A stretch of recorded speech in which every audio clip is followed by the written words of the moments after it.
The cool, sterile air of the Grand Moff's chambers offered little comfort, yet for Wilhuff Tarkin, it was the only air truly worth breathing. From his command perch high above the churning core of Coruscant, he often found himself contemplating the architects of the past.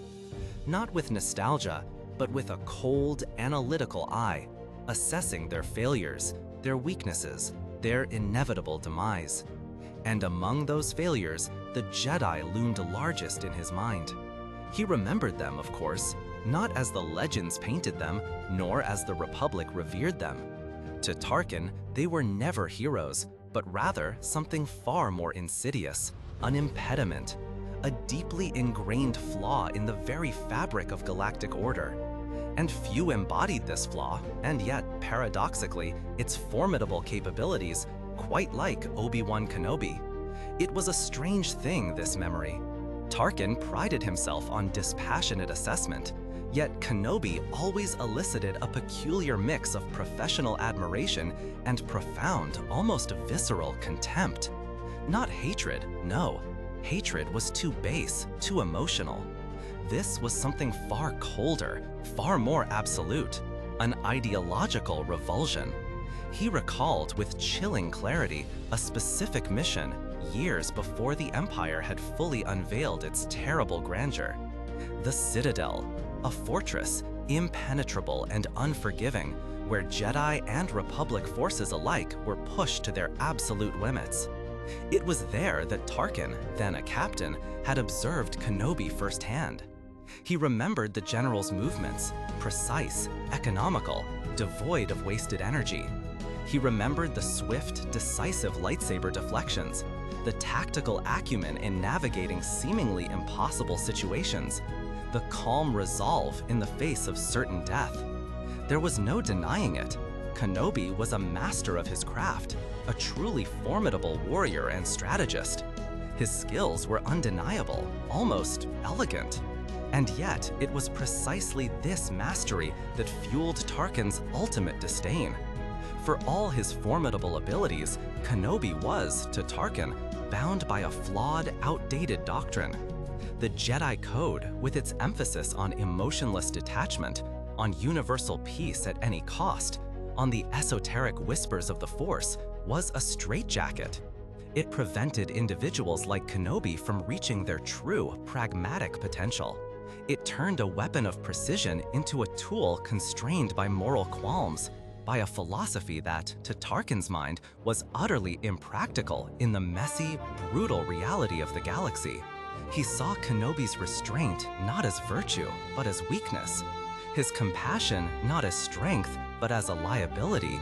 The Jedi's unwavering belief in the Force, while perhaps granting them unusual abilities, also, in Tarkin's view, blinded them to the tangible realities of power, to the necessity of absolute control for true order to be forged. They were mired in superstition, in an ancient religion that had long passed its expiration date. To Tarkin, the Jedi were an anachronism, a relic. They were like archaic monuments standing in the way of progress, their ancient wisdom irrelevant in an era demanding efficiency, order, and unyielding authority. Kenobi, for all his personal skill, was simply the finest example of this dying breed. He represented everything the Republic had been: chaotic, inefficient, and ultimately weak. The Jedi, in their misguided attempts to preserve peace, had only fostered an environment ripe for war, incapable of asserting the necessary dominance to truly unite the galaxy.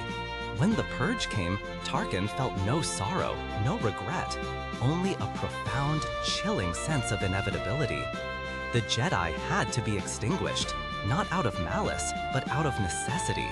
They were an obstacle to the New Order, a dangerous philosophical virus that needed to be eradicated for the galaxy to finally achieve stability, order, and the iron-fisted control it so desperately required. Kenobi, therefore, was not a fallen hero to be mourned, but a dangerous anachronism, a testament to a failed ideology whose removal was a prerequisite for galactic salvation. This unique and chilling perspective, offered within the pages of the Age of Rebellion comic, provides us with such a stark and unsettling insight into the mind of a high-ranking Imperial officer. It's a glimpse into how the very architects of the Empire viewed those we, the audience, have always understood to be the heroes of the Republic. It forces us to confront the idea that what one culture champions, another might utterly condemn as a dangerous flaw. To Tarkin, Obi-Wan Kenobi was never a champion of light, but merely an exceptionally skilled, yet ultimately misguided, relic of a failed faith that simply had to be extinguished. This exploration truly underscores the vast chasm in ideology that defined the Galactic Civil War. We'd love to hear your thoughts on this. What does Tarkin's perspective reveal to you about the Empire's core philosophy? Share your insights in the comments below. And if you enjoyed this discussion, consider subscribing for more journeys into the lore of a galaxy far, far away.